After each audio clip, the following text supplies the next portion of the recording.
Hi friends, வணக்கம். இன்றைக்கி நாம் இந்த வீடியோவில் ஒரு சூப்பரான செம்மையான ஒரு ஸ்டோரியை பற்றி பார்ப்போம். அதுக்கு முன்னாடி நம்ம சேனலை சப்ஸ்கிரைப் பண்ணாதவங்க சப்ஸ்கிரைப் பண்ணுங்கள், லைக் பண்ணுங்கள், ஷேர் பண்ணுங்கள் அண்ட் பெல் பட்டனை கிளிக் பண்ணுங்கள். அப்போ தான் நான் போடுற வீடியோஸ் கண்டினியூவாக உங்களுக்கு வரும். ஓகே ஃப்ரெண்ட்ஸ், அதாவது இந்த காலத்தில் நாம் சின்ன பசங்கள்லேருந்து பெரியவங்க வரைக்கும் எல்லாருமே பைக் ஓட்டுறோம், கார் ஓட்டுறோம், எல்லா விதமான வாகனங்களும் ஓட்டுக்கிட்டோம். அதே நேரத்தில் ஆக்சிடெண்ட்டும் ஒரு நாளைக்கு குறைஞ்சது 10-20 நடக்குது, நாம் பார்த்துக்கிட்டு இருக்கோம் இல்லையா? அப்படி ஒரு தந்தை தன்னுடைய மகனை ஒரு ஆக்சிடெண்ட் மூலமாக இழந்துட்டு அந்த உதவித்தொகைக்காக ரொம்பவே போராடுறாரு. அப்படி ஒரு ஸ்டோரியை தான் நான் இந்த இதில் உங்களுக்கு இந்த வீடியோவில் சொல்ல போகிறேன்.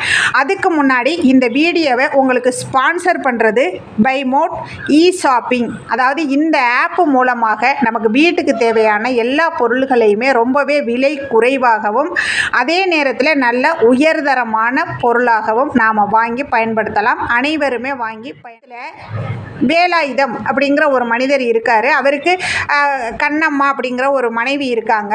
5 குழந்தைங்க பிறக்கிறாங்க. 5 குழந்தைங்களுமே இறந்துடுறாங்க. லாஸ்ட்டாக ஒரு குழந்தை மகேஷ்னு சொல்லிட்டு அந்த குழந்தைய நல்லபடியாக படிக்க வைக்கிறாங்க.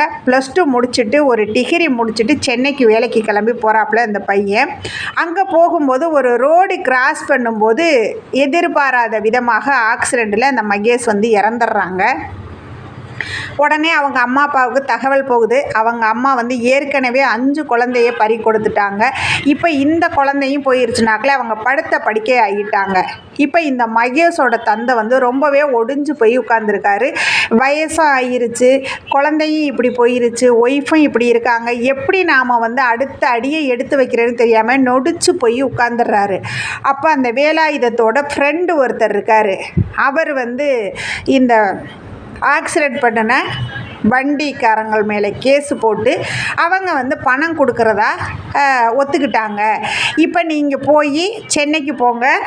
அந்த வேலாயுதத்தோட ஃப்ரெண்டு சொல்கிறாரு, என்னோட பையன் சென்னையில் தான் இருக்கான், அவங்கிட்ட போங்க, மற்ற எல்லா ஃபார்மாலிட்டிஸும் முடிச்சுட்டு அங்கே தலைமை இடத்துக்கு வர சொல்லியிருக்காங்க பணம் கொடுக்கறதுக்கு. அங்கே உங்களை கூட்டிகிட்டு போய் பணம் கொடுப்பாங்க, வாங்கிட்டு வந்துடுங்க அப்படின்னு சொல்லி.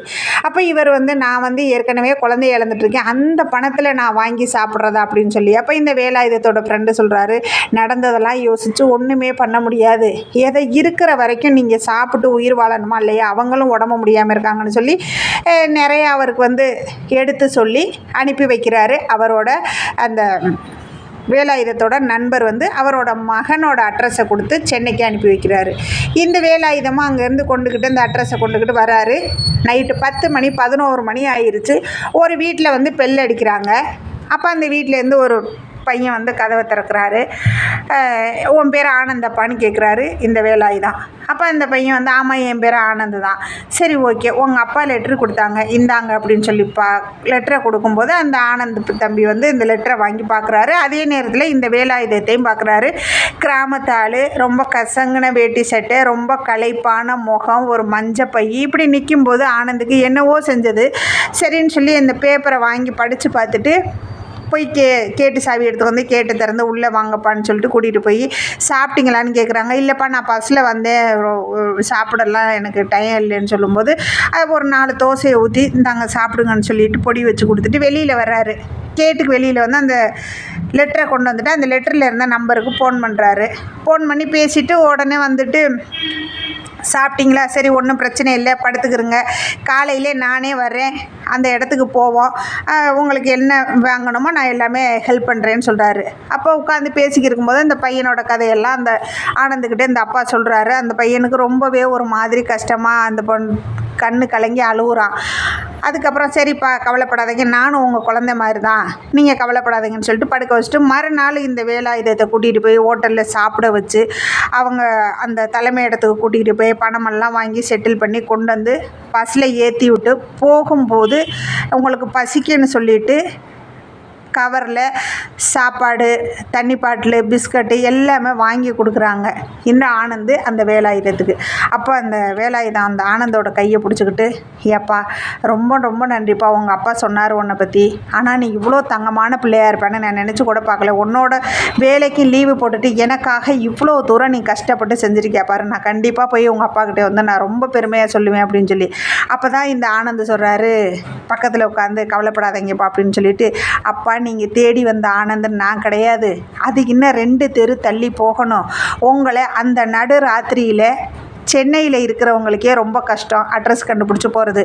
நீங்கள் கிராமத்துலேருந்து வந்திருக்கிறீங்க, அன்டைம் வேறு, எப்படி அனுப்புகிறேன்னு தெரியாமல் தான் அந்த ஆனந்தா நானே இருந்து உங்களுக்கு இதை செஞ்சு கொடுக்கணும்னு சொல்லி நான் செஞ்சு கொடுத்தேன். நான் வெளியில் போய் உங்களோட நண்பருக்கு நான் ஃபோன் பண்ணேன், அவங்க டெல்லிக்கு போயிட்டாங்களா, அவங்க ஒய்ஃப் தான் பேசினாங்க, சரின்னு சொல்லிவிட்டு உங்களோட டீட்டெயில்ஸ் எல்லாமே நான் அவங்கள்ட்ட கேட்டுட்டேன்.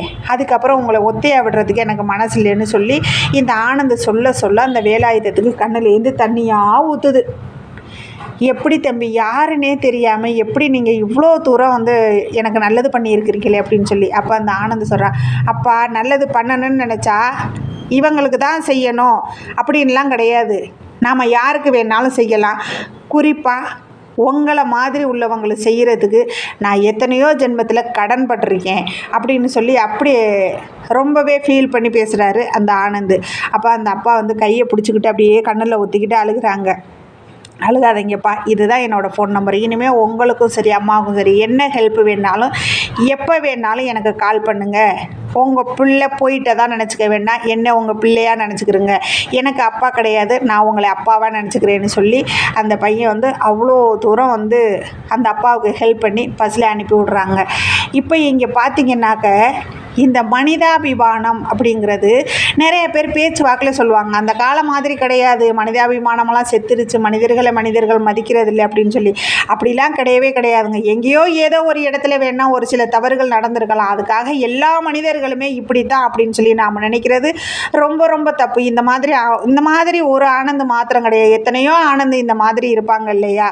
நாம் இந்த மாதிரி ஆனந்த் மாதிரி நாமளும் வாழுறதுக்கு முயற்சி பண்ணுவோம்.